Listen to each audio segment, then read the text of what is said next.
So we're going to explore more about this Copernican revolution, a different way of taking the tradition and making sense of it. And I want to just remind you of a metaphor that we used last time that I find very helpful.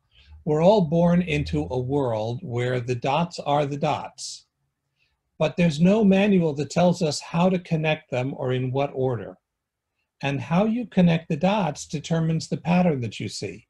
It determines the drawing that becomes visible. So what order in your mind you impose on the world shapes what you then see in the world. A world of coercive power, and you start to see that if that's your ideology. But remember, what process theology starts with is the assumption that the world is not made up of solid objects that interact with coercive external force. That instead, the key to understanding the actual universe we live in is that we live in a world of shimmering interactive patterns of energy, and that these patterns of energy are resilient across time.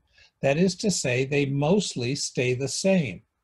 But of course, all things also change. So at every instant, everything in creation and all of creation is born anew. We saw that in the Machzor over the holidays. We see that in the prayer book, that God renews God's newness, God's novelty at each and every moment. Mechadesh betuvo b'chol yom tamid, every single day. So in this universe that is constantly recreated, in which each of us are constantly created, there's a fluctuation back and forth in which we are, what choice do we want to make to move into the future? And we're faced with more than one choice because the future is open. There are multiple possibilities facing each one of us at this precise moment. And so you get to decide, am I going to stay online or am I going to get offline? Am I going to stay online, but I'm going to switch to a sports show, or I'm going to watch a rabbi? Do I want to eat while I'm watching or not? Like, there's a whole bunch of choices we make at every moment. And one of those choices is, according to process thought, the lure, the optimal next choice, the best possible choice you could make. And it's optimal in terms of love and justice and relationship and experience. And so you can choose the lure, and then that becomes a permanent part of your journey forward. That helps determine what the future will be. And when you make your choice, that becomes data for everybody else to make their choice. My goodness, everyone is abandoning this class. I guess I should too, right? So the universe fluctuates between everything makes its choice, and those choices become data by which everything else makes their choice. Our choices are impacted by the choices of the rest of creation. Everything is always counterbalancing and integrating the world around it. But at no point do you ever lose your freedom, your ability to decide for yourself what choice you're going to make. Now, there are things from the past that help shape the choice. The fact that I'm a 61-year-old man, the fact that I've been married to the same woman for 38 years, the fact that I was a rabbi in Mission Viejo for 10 years before I came to these are all things that I can no longer change. They are fixed parts of my journey, which means there are some things that I won't be able to choose now. I will never be a world-class basketball star. That choice is gone. I will never be, I don't know, senator from California. But I could make other choices. I could decide I don't want to write another book, or I do. I could decide I want to take up a new sport or not. There are lots of choices that meet the past that I have constructed at this moment, and there's multiple possibilities which I get to choose. At each and every moment, everything in creation has that too. We stand on the pinnacle of the past we have lived, and we then make the choice that links that past with a particular future. One potential future will become real. And God is there to give us an intuition, that's called the lure, of the optimal next choice. And God also empowers us to choose to make that choice, but never forces us, right? I'll remind you of something we said last time too. God does not and cannot break the rules.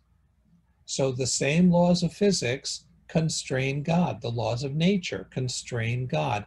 God works inside of nature with us through nature, encouraging us and the universe to continue to move from chaos to cosmos, from disorder to order, to heightened relationship.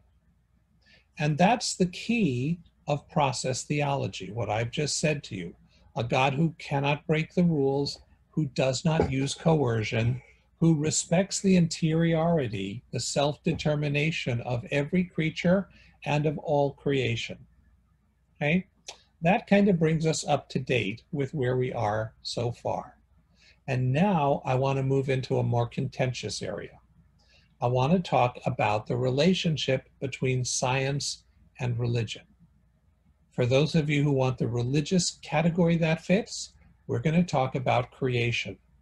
What can someone who doesn't believe in a supernatural, all-powerful, all-knowing God who's 100% in control say about the physical world around us? Because then what is God doing? And what has God been doing? And what then is God's role in the continuing unfolding of the natural order? Right? So if I were conventionally religious, if we were talking about the dominant model, then I'll just remind you, God is outside of space and time. God knows everything, can do everything, and somehow is all good. I don't think that makes sense, but that's what we're told we're supposed to believe. Right? And God isn't at all physical. God is pure spirit. But here's some problems with that. One is, if God is purely spirit and the world is just physical, then how exactly does God make the sea split? Like, God has to interact with molecules of water to make them move. But we've already said that God is purely spiritual, not at all physical. We've also already said, by saying God's eternal, that God never is involved in actions, because those always happen in a particular moment. That's a change in a moment. And if God is eternal, God is unchanging. So there are some big problems with trying to believe in a Superman in the sky, but those are technical problems. The really big problem is, I don't know, if I was all-knowing and I was all-powerful, I think I could do a better job than the one I read about when I read the paper every day. Like, I, for one, if I could do anything, I would snap my fingers, or if I was like Genie on TV, I'd wiggle my nose and climate change would go away, right? And I would just stop the disappearing of different species. And I would make sugar the healthiest food you could possibly eat, seconded only by salt and fat, right? If I were an all-powerful God, not that I'm running for the position, that would be in my platform, right? So the fact that so many tragedies happen, that nature can be so harsh, so hard, to me, that poses a theological problem. And because most people throughout history have believed that to be religious means to believe in gods who can do whatever they want. And that got imported into Judaism and Christianity and Islam, that God is in complete control. That poses what I want to call the pelican crisis. So here I'm going to say my first little science nugget. Brace yourself. Some of you may know how pelicans reproduce across the generations. Pelicans generally lay 2 eggs. And the first pelican chick that hatches gets all the food and all the attention. The second chick that hatches is starved. The parents ignore it, or they keep attacking it. They peck at it and peck at it and peck at it. Often that second chick is pushed out of the nest. and dies from the fall. But even worse, the pelican number 2 can spend a week inside that nest, slowly starving to death while being regularly assaulted by its parents. And the only thing that stops the assault is if pelican baby number 1 dies, then the parents shift all of their attention to pelican number 2. That's the only thing that will stop the attack and the starvation. Now, I don't know about you, it's very hard to believe in an all-powerful, loving God once you know what happens to pelicans. And you can multiply that story by the millions of times it has occurred in other species as well. Eagles do the same thing. And then you multiply that by all the other species that suffer unspeakable tragedies. Great apes like to eat meat. The meat they like to eat the most are monkeys. They catch a monkey, they pull it apart alive. They don't kill it first. They start to eat it alive. Monkeys are really smart. They can experience pain and terror and panic, right? This is happening every day in jungles across Asia and Africa, right? What kind of an all-powerful, loving God would intentionally make such a world?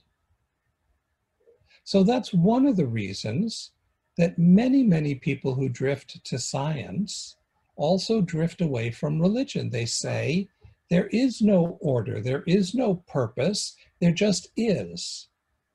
So if there were someone who created it deliberately, that someone would be a monster.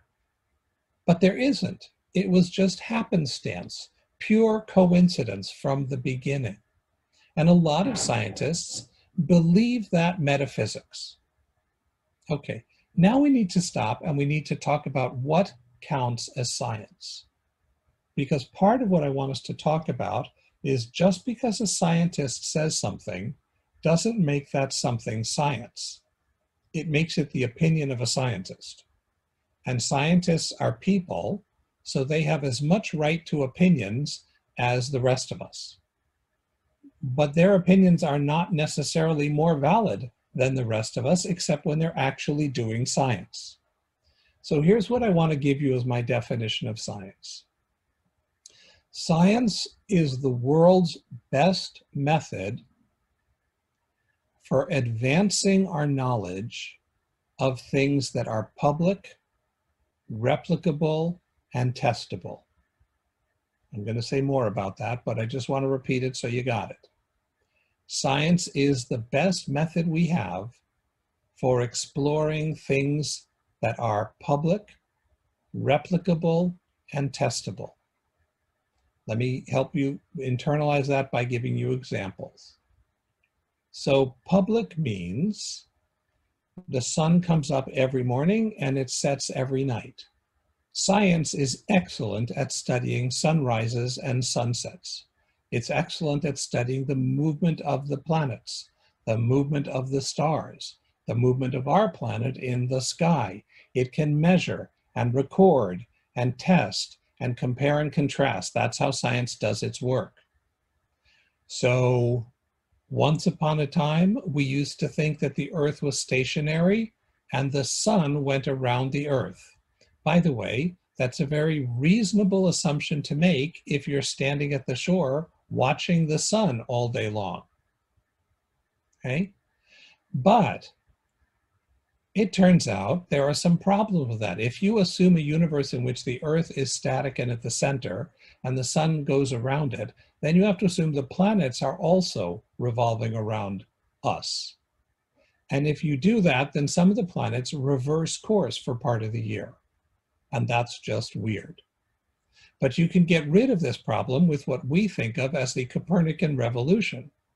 Copernicus is the one who said, you know, the math would be a lot simpler if we just posit that it's the sun that's at the center and the planets are revolving around the sun, which is how our kids are taught in school today.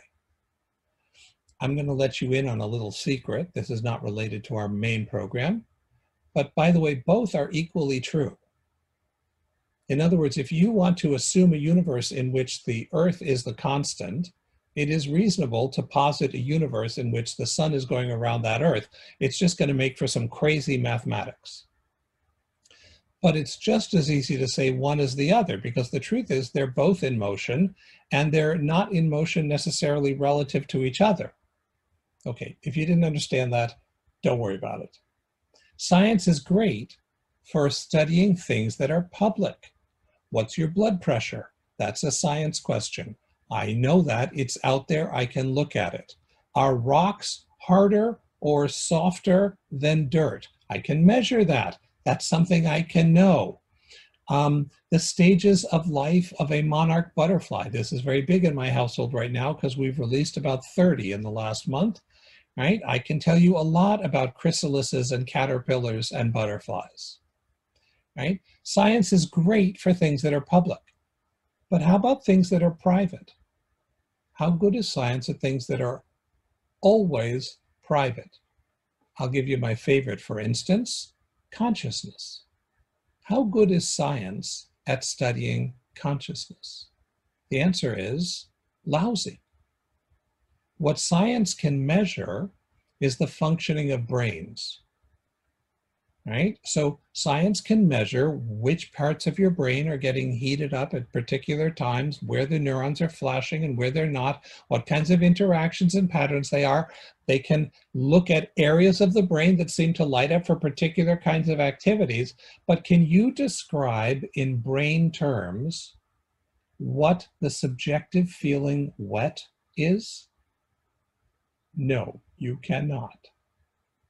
Can you tell me what, oh my God, I am in love is in purely neurological terms? No, you cannot. We all have a hunch that brains and minds are closely related.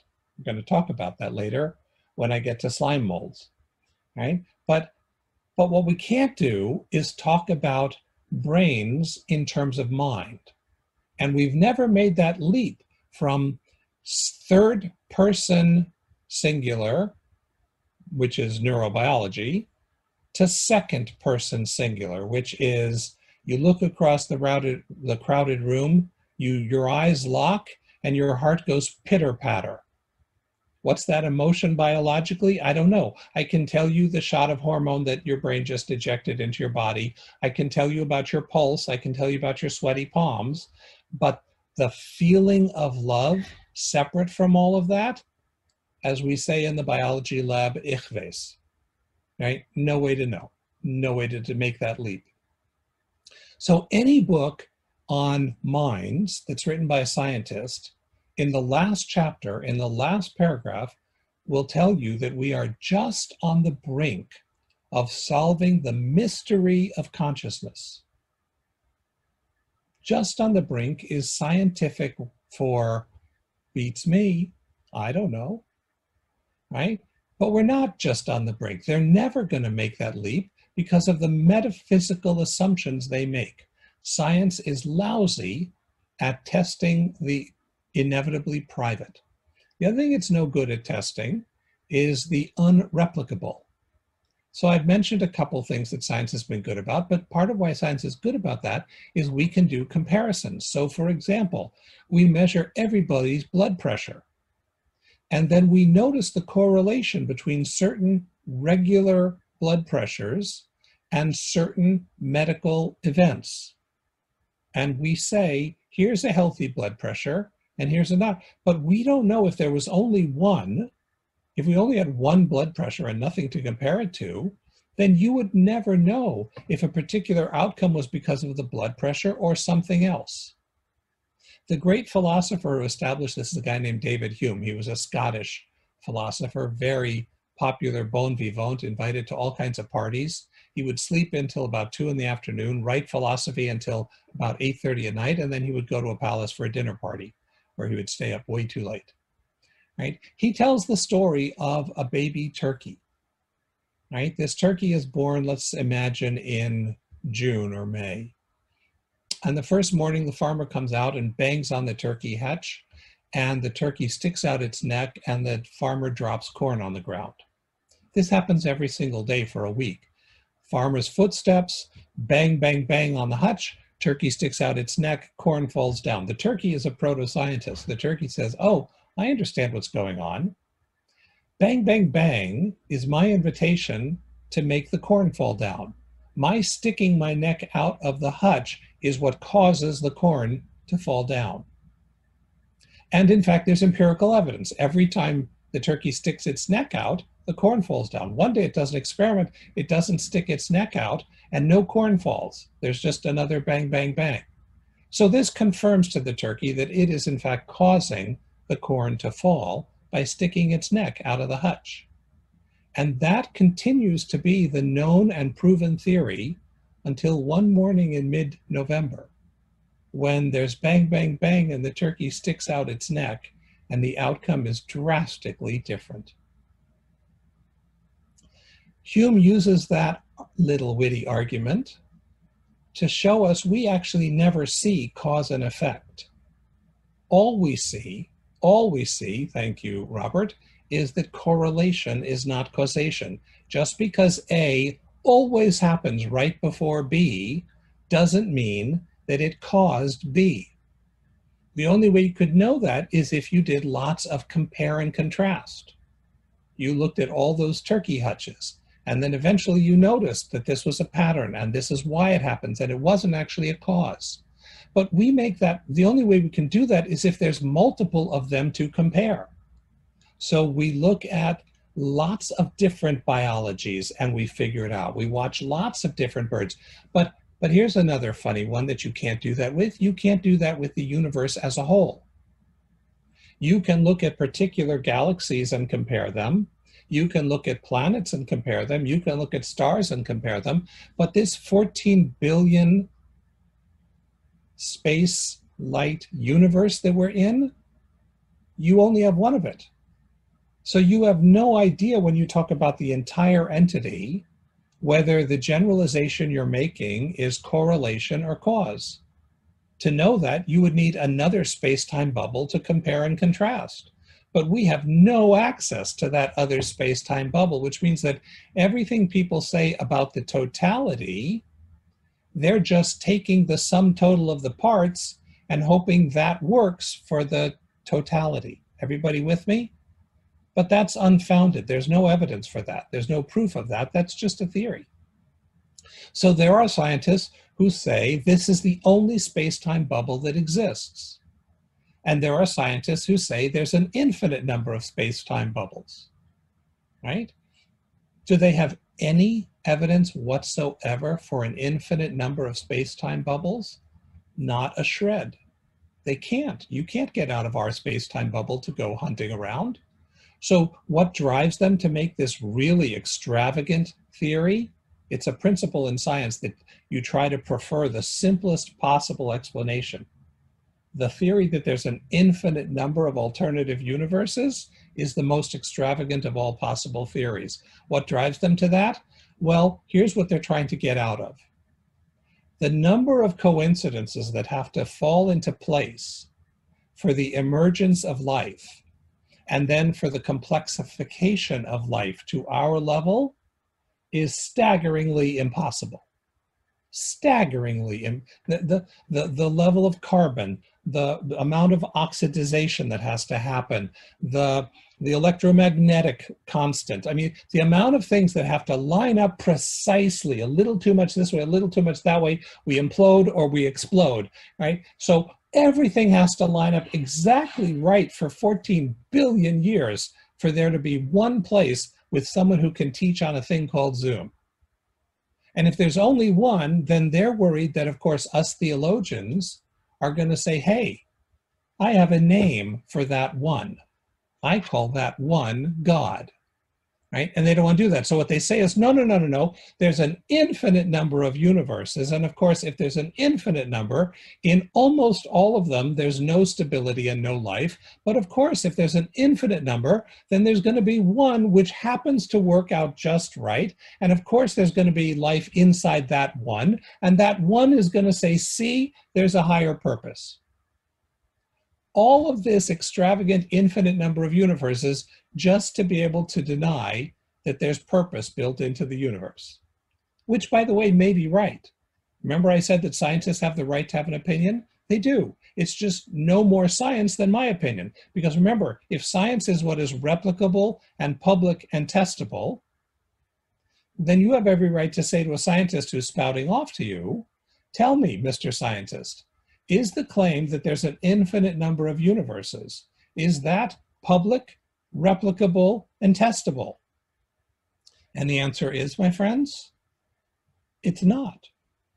Okay, so it's a speculation, could be right, but it's not science. So things that aren't testable, that's not science either, right? And then it has to be replicable, as I said, and you have to be able to have a way to test it. So someday we might be able to test whether there's life after death, right? Posthumously, on the other side, you'll all say, huh, son of a gun, I should have read Rabbi Spitz's book more carefully, right? And I'll just want to tell you that on the chance that he's right, and the soul does survive, and I believe that he is right, you'll probably want to practice your mitzvahs a little better and brush up on your Hebrew, because I think that's the language they're speaking behind the pearly gates. And when you get to the cafeteria, you want to be able to order the right things. Okay, so science is a method for exploring what is public and replicable and testable. Now here comes the big unanswerable question that's not science. Are there things that are real, but they are not public, replicable, and testable? In other words, does science have a monopoly on everything, or does it have a monopoly on a subset of everything, but there are other things that science can't weigh in on but are nonetheless true? Now, before you rush to give me an American Jewish answer, and the American Jewish answer is yes, science has a monopoly on everything. But before you rush to say that, I want to give you the example of my favorite scientist, which is Albert Einstein. Of course, he's every Jew's favorite scientist. If he's not, shame on you, right? So Einstein sits on a bed and he thinks, think, like Winnie the Pooh. And he comes up with an experiment of what it must look like to look at light when you're traveling at the speed of light. And he realizes that light is absolute. The speed of light is absolute regardless of your frame of reference, which is why it's called relativity, right? Relative to everything, the speed of light is constant. This changes everything. It means there's no absolute time, there's no absolute space, because light is constant. I'm not getting into that with you right now, why. But did he have any evidence for that? No. He just thought it with that great big brain of his, right? Does that mean it wasn't science?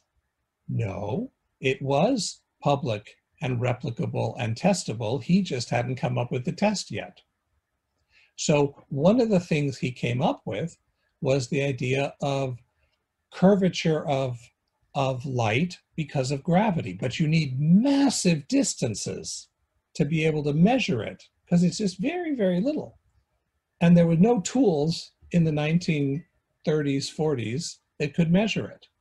Well, it turns out about a decade ago, they actually confirmed it. They came up with empirical evidence confirming the curvature of light because of gravity. Does that mean now it's science, but before it wasn't? No, it means it wasn't proven before, but he was right. Okay, so are there things that haven't yet been proven that could become proven? I believe there are. There are many things that we don't know now, that we don't even know how to know, that our great-great-grandchildren, if the species survives, they'll know. But not everything. I still think that consciousness will never lend itself to being tested because it's never public. It's always one cranium at a time. So it's always going to be beyond the reach of science. There's never going to be the capacity to go from our space-time bubble into another space-time bubble. That will always be beyond the reach of science. And frankly, most of us live our lives as though there are things that science can't know that are profoundly real. I'll tell you my favorite example of that. I have a friend who's a professor of physics in Pennsylvania. And because he's a physicist, he believes that everything that happens is predetermined. It's all billiard balls. It's all cause and effect, all the way back, all the way forward, which means you think you have a choice, but you don't. It's all predetermined. So he called me up one morning because he really needed to talk to his friend, the rabbi, because he had to choose where to send his daughter to school now that she was graduating preschool. And the choice was between the local public school and the local Jewish day school. So he wanted to discuss it with me. And those of you who know me, I have a tendency sometimes to be snide. I'm not proud of it. It just is what it is. I tell him that I have this tendency and I was predestined, so there's nothing I can do about it. He doesn't like that. But I said to him, why are you worried about where to send your kid to school? Because if everything is predestined, just open the door and kick her out and close the door and she'll go where she's supposed to go, right? Even the guy who is empirically trained to believe that our choices don't matter still lives his life as though choices matter. Can't help it. So let me now back away and talk about a different way of understanding nature, right? Because what's broken about that assumption is it shares the Newtonian assumption that space and time are absolute, that matter is dead, and that it's like billiard balls crashing into each other. But it turns out we know enough to know none of that is true. Matter isn't like billiard balls. Remember when we studied the atom in school and it was those whizzing pool table balls swirling around? It turns out atoms look nothing like that. That's not what your kids or grandchildren are learning in school now. They're learning about this blurry blob that has the possibility of being where the atoms are at any given moment in a molecule. But it's all potentialities, right? So at its smallest level, reality isn't solid billiard balls clocking into each other. It's different possibilities that become manifest when they're observed. The observer actually impacts the reality that they're observing. That's kind of voodoo mystical, right? But that's reality. And there is no absolute time and there is no absolute space. It also shifts based on the perception of the viewer. Okay, so what I want to argue here is I want to say there are things that are real, but that will never be subject to scientific analysis. Scientists should never give up. They should work on proving me wrong. But I'm here to tell you they will never crack consciousness so long as they think that nature is a bunch of billiard balls in absolute space and absolute time. That's a dead end. It won't work. They will never crack the universe as a whole because they never will have anything to compare and contrast it to. It also is not a great big set of billiard balls. And the last thing I want to say is because consciousness is so extraordinary, I want to argue that consciousness isn't just the frosting on the cake of dead matter, which is what most people think they're supposed to think.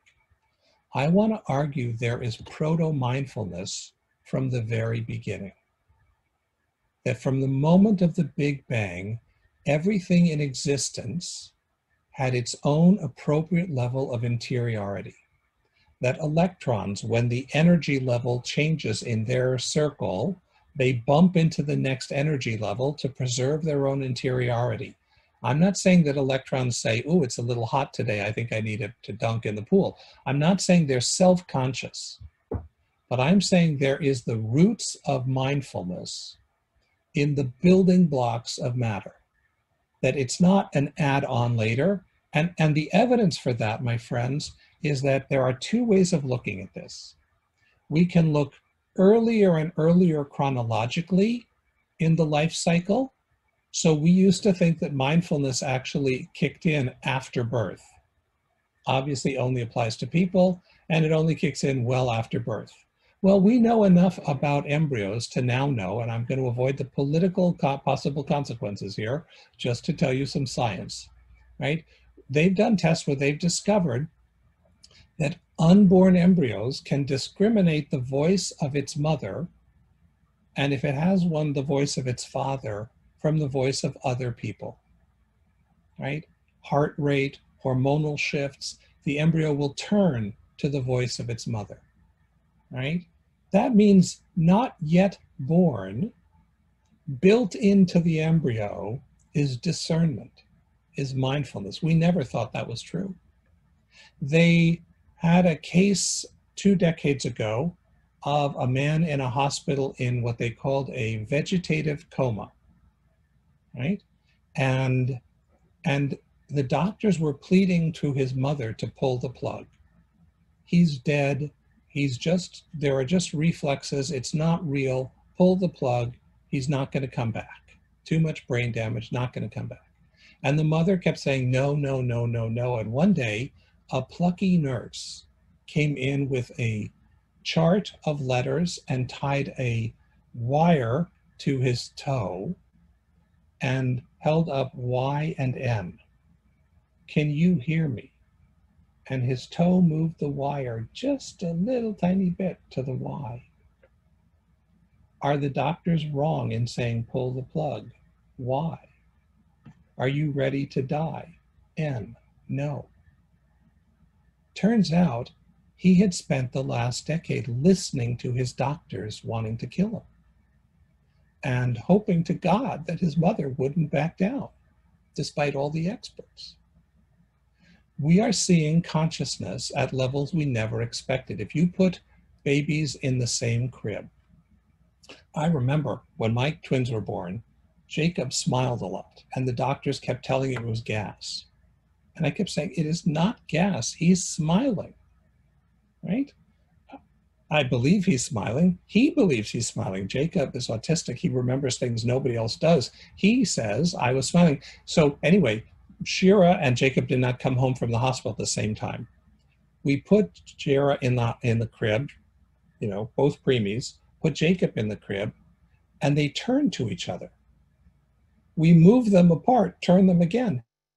They turned to each other by the time we come back. They were always turned to each other. If you underfeed puppies equally, the puppies are okay with that.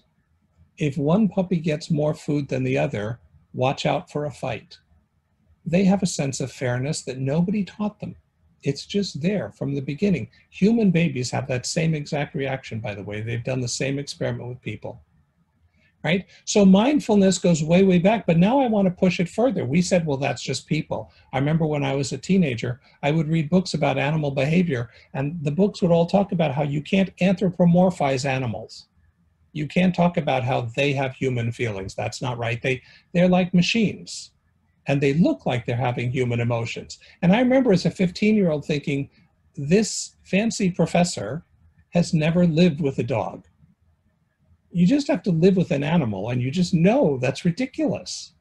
So we had a dog with who had a wonderful personality, Oliver, and she had been traumatized by men.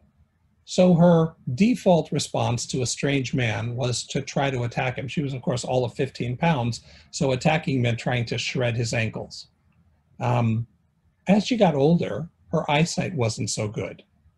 So I would come home from school, and she would hear thud, thud, thud of what sounds like a man's foot, and she would start her attack bark. The door would open. She would go running out. I would be at the bottom of the stairs. She would still be barking ferociously to chase away this man. And then when she finally got close enough to see that it was the young master, well, that's embarrassing, isn't it? So what would she do?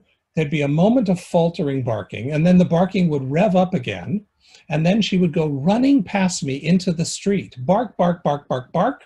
And then she would turn around, wag her tail to greet me, as if to say, I knew it was you all along. I was never barking at you. Right? I could multiply stories like that. Anyone who's lived with animals can multiply stories like that. And by the way, the biology textbooks now talk about animals, of course, have similar emotional and cognitive features to us. That's where we get them from. But you're saying, well, sure, those are mammals. So I'm going to speed up a little. They used to think that bird speech was purely arbitrary. They were just echoing what they heard. Did you read last week there were a bunch of parrots who were shouting obscenities to visitors in the Danish zoo and they had to move them out? Let me tell you, we know those birds meant it, right? Because there are birds that now have conversations. Scientists have tested them. That great ape who sign languaged, tickle me, right? And you're my friend, right? They have minds, but here's the best of them. There was an experiment done with slime mold. Slime mold are single-celled organisms that live in community often, and they behave collectively. Now, what's interesting about them is they don't have neurons and they don't have brains because they're single-celled organisms. But here's what they can do. I'll tell you 2 stories about slime mold, things you never thought you'd hear from a rabbi. One, if you set up a maze on a big plate of glass with walls to make a maze, and you put food at the beginning and food at the end, within a half hour, the slime mold will have figured out the most efficient and shortest route to the exit. There are military professors who have used slime mold to predict the optimal route for their soldiers to convoy. Because you give them a topographical map, they'll figure it out. They'll do it for food. They won't do it to make one side win. But if that was a human, you would call that thinking. It's not random. They routinely, over time, find the shortest route. The experiment that I love the most is you put out a big plate of glass and you put some kind of protein on the plate, a liquid protein on the plate. You put a plop of slime mold in the middle. That's not a scientific term. And then you crank the temperature to room temperature. Slowly, the slime mold will expand to pursue the food. And then you turn it to freezing and they retract to be able to preserve themselves against the cold. So there was a guy who did that. 30 minutes of warm, on the minute of 30, cold for 5 minutes, then you turn it back up, expand. The first time, there was a cycle of warm, then cold, and then 30 minutes later, the slime mold kept growing. At the second 30 minutes, that's now 60 minutes, turn it to cold, the slime mold contracts. It took 4 or 5 cycles. And then at the end of that 30-minute period, you know what the slime mold did at 29 minutes? It contracted. Because it somehow knew that it was coming. And he did further experiments where he would then go a couple cycles without turning it cold. The slime mold would grow through the 20 minutes. Correct, Matthew. It would anticipate. Right? That's a Rocky Horror Picture Show reference for those of you who get it, right? All right, the slime mold can enter. Now here's what it is nothing but primate bigotry not to call that thinking. It's nothing but primate bigotry to not call that anticipation. But that thing doesn't have nerves. It doesn't have a brain, but it is manifesting mind. Plants talk to each other.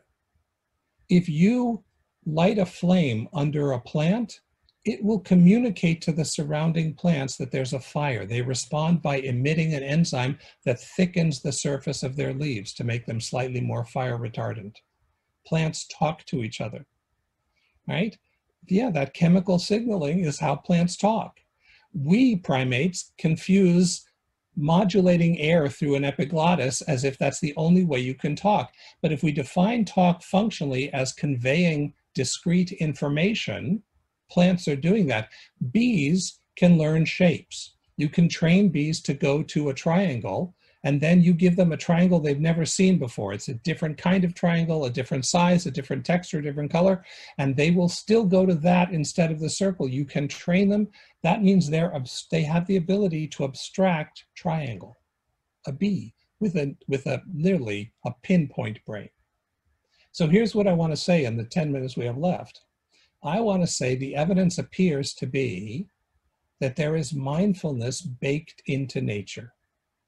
It is not epiphenomenal. It's not something that gets pasted on at the end. The reason the scientists can never explain it is they start with a wrong assumption. Their assumption is matter is inert. matter is dead. And then what they can never explain is, how do you, poof, suddenly have consciousness at the end of the process? The answer is, you couldn't. But if mindfulness is manifest from the very start of the process, then all it is an upwelling of consciousness that becomes more and more complex, more and more sophisticated, erupts into self-consciousness at some point, erupts into spirituality, right? These things build on each other. Physics and then chemistry builds on physics, and then biology builds on chemistry, and then psychology builds on biology. But these things, while they're built on what came before, are not reducible to what comes before. You will never explain chemistry limiting yourself to physics terms. You will never explain biology limiting yourself to chemical terms. I want to be clear. What I'm saying is, there's nothing additional except for organization, except for patterns. But those patterns are real, and that's called emergence. Nature is a fountain of emergent complexity, which breaks the rule. If nature is inert matter, isn't it supposed to go from simple to, from organized to less organized? Things are supposed to break and fall apart. But the universe we are living in has been growing more complex over the last 14 billion years, not less. So I'd like to suggest that's because the metaphysics are wrong. Dominant metaphysics, the same metaphysics that produced the all-powerful, all-knowing, eternal guy that has made such a mess of things, is the same metaphysics that says that matter is inert, and that emotions and consciousness and mindfulness erupted at the very end for reasons no one ever will explain. But I'd like to suggest that's got it backwards. I'd like to say, in fact, matter is ert. There's no such thing as inert matter. It's only a matter of timing. If you were living life with 10,000 years being a second, then the mountains would look like liquid to you. You would see the undulation of the planet. It's only the coincidence of how we perceive time that solids look solid and liquids look liquid, right? But that's not them, that's us. So nature, and here's what I want to end with for now, I don't believe in the supernatural. I don't think there's some realm of being beyond this realm. But I think that nature is super in ways we're just starting to let ourselves know. That this remarkable integrated pattern of energy allows us to connect to each other, to shape our future, to choose an open future.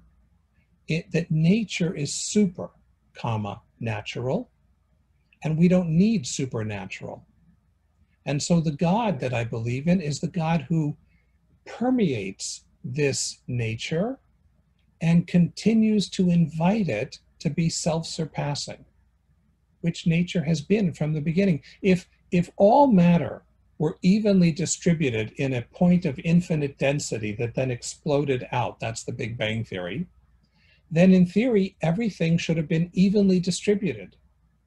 But the amazing thing about the Big Bang is that within a fairly relatively short period of time, 300,000 years, give or take, matter started to be unevenly distributed.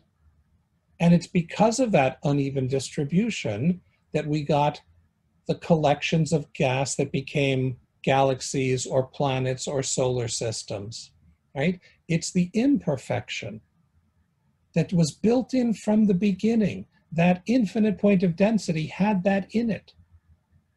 It had that openness in it. It had that interiority in it.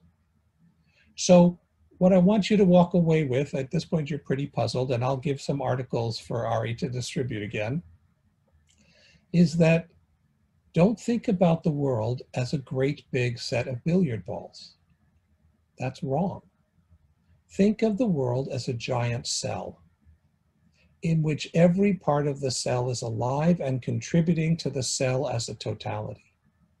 The universe is more like an organism than it is like a pool table.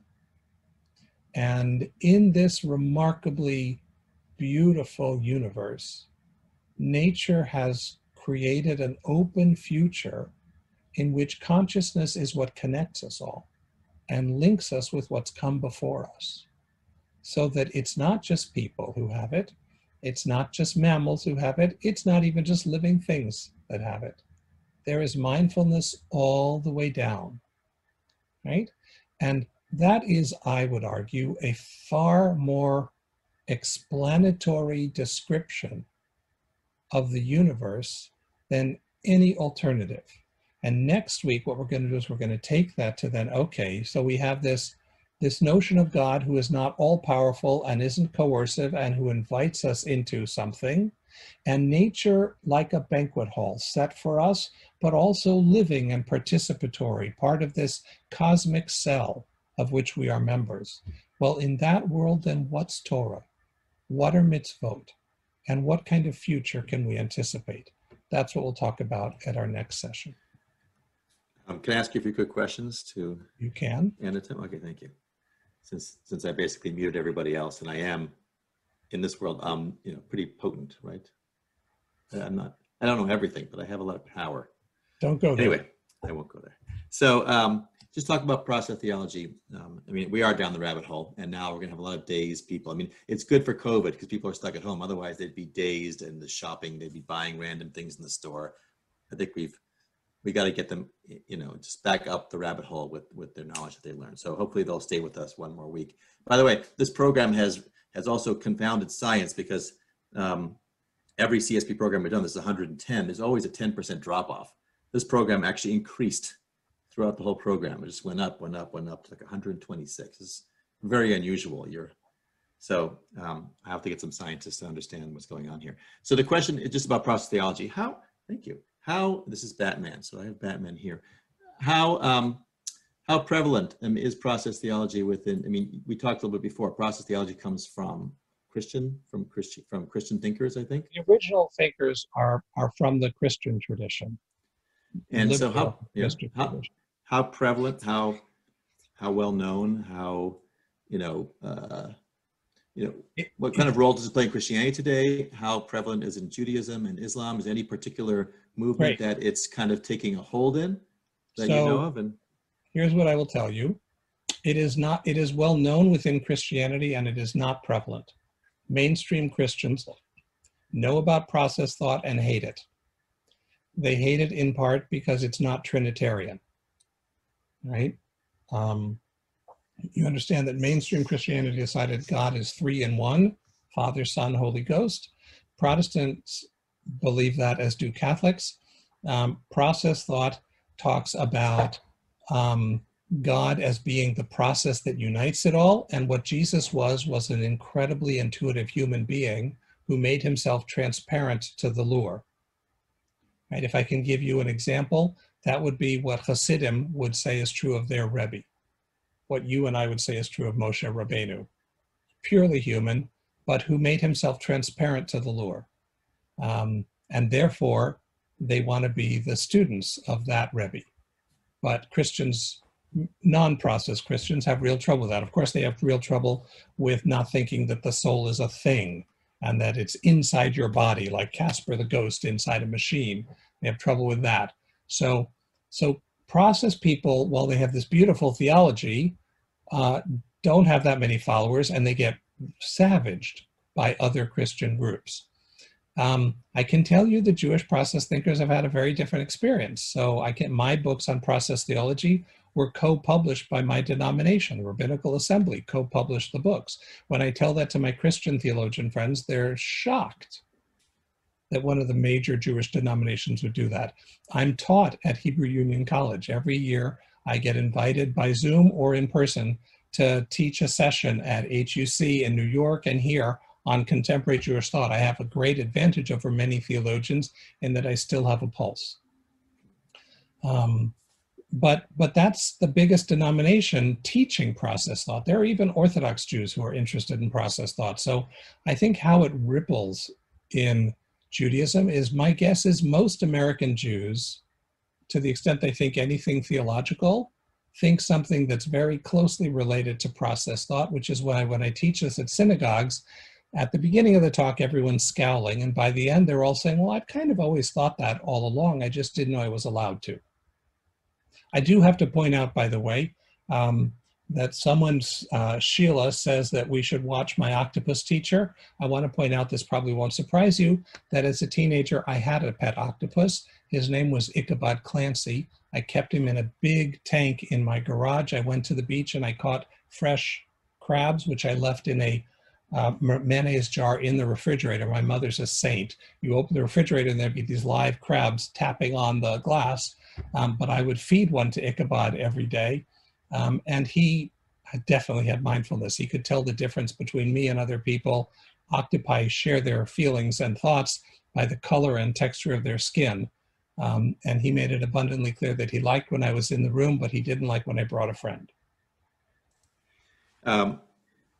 What about, and I don't know if we're going to get there next week, the question that Professor Hubbard asked. He asked two questions, actually. One was by email and one tonight. How does evil fit into this process theology? Yeah. Is there such thing as evil? Yes. And then if it weren't for humans, how would this all play out with regard to God? And all right, so let me answer the second question because that's easier. And then we'll answer the first question next week because we do have to talk about evil. I talked about it a bit last time, the notion of theodicy within process, but I'm happy to do it again, Professor. But here's what I want to say about if there were no people. I am not a physicist. Here's the biggest difference between physicists and biologists. If you ask a physicist if you could rewind the universe to the Big Bang and then start it forward again, would it come out the same? And they will all say yes, comes out exactly the same, because they all believe in cause and effect, cause and effect. And if you ask a biologist, if you rolled it back to the Big Bang and then start going forward again, would evolution work the same? None of them would say yes, they all say no, because they're biologists and they're used to complex systems that go awry all the time.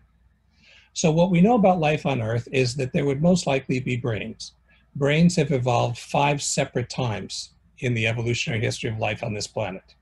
That is to say, our brains are not descended from bee brains or from bird brains or octopus brains. Those were branches that separated out and produced brains.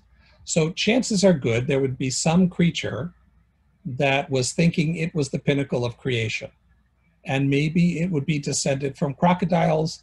Maybe it would be descended from dolphins. Maybe, who knows? But there would be somebody giving a talk similar to this with a very highly developed brain. By the way, the advantage if it had come from cephalopods and not from primates is there'd be a lot less issues with anger management. The great apes have terrible temper tantrums, whether they're covered with hair and in a zoo or they're on Zoom. So what I do believe is that I don't think in any way humans are inevitable, but I do believe that self-conscious awareness mediated through brains was pretty close to built into the system, and that it would have come out in some species one way or the other. So, boy, I feel like we're going to leave people now, as I mentioned before. Ahuva is going to buy an octopus, she tells me tomorrow by chat. So everybody, please come up with a good name for Ahuva's octopus. Okay. And we're all going to watch the show, My Octopus Teacher, and probably read up a lot about process theology for the next week. So, I mean, the major question is, as you mentioned, hopefully you will do, is bring us back to Judaism. Otherwise, there's no reason for us to continue with Well, CSP. I never brought you, yes, I do. So remind me next time we're going to do a quick talk through the first 3-4 sentences of Genesis. Because I will bring you back to Judaism with that, but I needed to go through this whole long introduction. Okay, everybody. So you're all invited back next week for the final in a 3-part series where everything will make sense. And then Your we're going lives to will talk make about sense. Torah and Jewish law as well. But now that you've told me about the apes and the anger management, I do understand the screaming and yelling that goes on in my house every night at 6 p.m. and why my living room couch system is torn up and it looks like all they are doing is ontology is reproducing philology. They're just showing you what they were evolved out of. Okay, everybody. Well, have a good night. I hope you've enjoyed this excellent part 2. And looking forward to having you back with us for part 3. So 8:34. have your evening drink, and go to bed. And we'll see you next week. I'll see you tomorrow. Bye all. And see you in Israel on Sunday. Okay, please sign up. OCCSP.net if you don't know who we are. Have a good evening, everybody. Rabbi Spitz, we'll get you in next time. Gotta check your speaker there. Okay, good night, everybody. Good night, David Wilner. You want to say good night to everybody? Bye. Say good night. Good night. Sleep tight. Good night. Bye, guys. Look what Alfred's doing. Oh, Alfred, the butler? Yeah, I am trying to end this. It won't let me in. Okay, there we go. Oh, Quilla. They're all still there. I don't know. Maybe we're locked.